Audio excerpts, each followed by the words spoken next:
to 17. First commandment, thou shalt have no other gods before me. Thou shalt make unto thee grave. Thou shalt not make unto thee graven image. Third commandment, thou shalt not bow down or nor serve to them.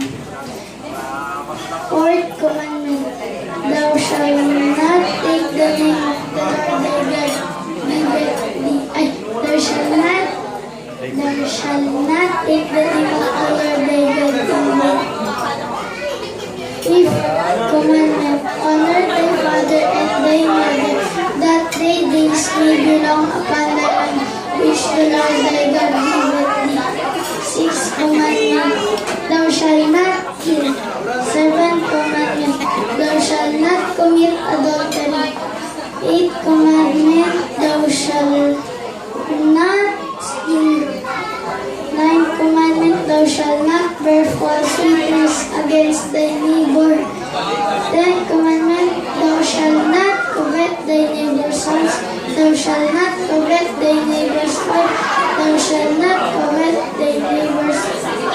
Thou shalt not covet thy maidservant, thy manservant. Thou shalt not covet thy ox, thy ass.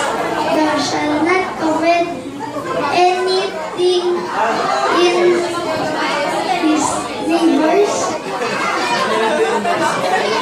Anything is thy neighbors.